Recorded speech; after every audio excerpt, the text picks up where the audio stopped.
Audit या no audit, confusion को दूर करो। हेलो फ्रेंड्स, नया फाइनेंशियल ईयर शुरू होते ही हम सबके दिमाग में एक ही सवाल घूमता है, क्या इस साल भी मुझे सीए का थप्पा लगवाना पड़ेगा? क्या मेरा टैक्स ऑडिट कंपलसरी है? क्योंकि दोस्तों, एक छोटी सी मिस्टेक और इनकम टैक्स डिपार्टमेंट का नोटिस आपके दरवाजे पर हो सकता है। तो फ्रेंड्स, आज की वीडियो में हम जानेंगे AY 26-27 के लिए टैक्स ऑडिट की नई लिमिट, डिजिटल ट्रांजैक्शन का बेनिफिट और आपको वॉलंटरी ऑडिट कब करवाना पड़ेगा। चाहे आप एक इंडिविजुअल फ्रीलांसर हो, पार्टनरशिप फर्म चलाते हो या कोई प्राइवेट लिमिटेड कंपनी चलाते हो, ये वीडियो आपके लिए कंप्लीट गाइड होने वाला है। हेलो फ्रेंड्स, मैं हूं सी इरफान नमकवाला और आप देख रहे हो मेरा यूट्यूब चैनल, जिसमें मैं आप सबका वेलकम करता हूं। अगर आपको income tax, GST, budget updates, stock market और गवर्नमेंट पॉलिसीज को सिंपल लैंग्वेज में समझना है तो मेरे चैनल को सब्सक्राइब जरूर कर दीजिए। सबसे पहले बात करते हैं बिजनेस वालों की। यहाँ पर दो बड़े नंबर्स आपको याद रखने पड़ेंगे, 1 करोड़ और 10 करोड़। देखिए, अगर आपका टर्नओवर 1 करोड़ से ऊपर है तो आपको ऑडिट मैंडेटरी है, लेकिन अगर आप डिजिटल इंडिया को प्रमोट कर रहे हो, यानी कि 95% रिसिप्ट और payment bank, UPI, net banking से है और कैश ट्रांजैक्शन 5% से कम है, तो आपको 10 करोड़ तक टैक्स ऑडिट की टेंशन लेने की जरूरत नहीं होगी। अब यहाँ पर ध्यान रखिए, ये 95% की लिमिट रिसिप्ट और पेमेंट दोनों पर अप्लाई होती है। अगर एक भी साइड कैश 5% से बढ़ा तो लिमिट सीधा 10 करोड़ से गिरकर 1 करोड़ ऊपर पर आ जाएगी। अब बात करते हैं प्रोफेशनल्स की, जैसे कि डॉक्टर्स, लॉयर्स, इंजीनियर्स और हम जैसे कंसल्टेंट की। उनके लिए लिमिट है 50 लाख रुपीज, लेकिन अगर आपका कैश ट्रांजैक्शन 5% से कम है तो ये लिमिट बढ़कर हो जाएगी 75 लाख रुपीज। जैसे बिजनेस में 1 करोड़ और 10 करोड़ की लिमिट है वैसे। चलिए अब हम अदर देन इंडिविजुअल लिमिट के बारे में जानते हैं। सबसे पहले पार्टनरशिप फॉर्म। पार्टनरशिप फॉर्म के लिए वही लिमिट अप्लाई होती है जो इंडिविजुअल्स के लिए होती है, जैसे कि 1 करोड़ और 10 crore. Limited liability presumptive scheme का फायदा नहीं उठा सकती है, यानी कि उनकी लिमिट भी 1 करोड़ और 10 करोड़ की ही है। Above 1 crore audit for cash transaction and 10 crore for digital transaction above 95% का जो खर्चा होता है वो। दूसरी बात, LLP को इनकम टैक्स ऑडिट के साथ साथ LLP एक्ट रूल्स का भी ध्यान रखना पड़ता है।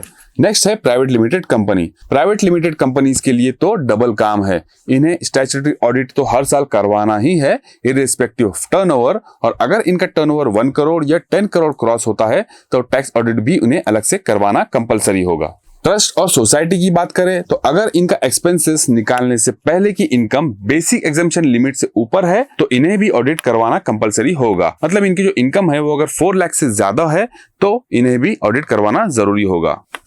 तो अभी तक हमने देखा ऑडिट कब कंपलसरी होगा, अब हम देखेंगे कि आप वॉलंटरी ऑडिट कब करवा सकते हो।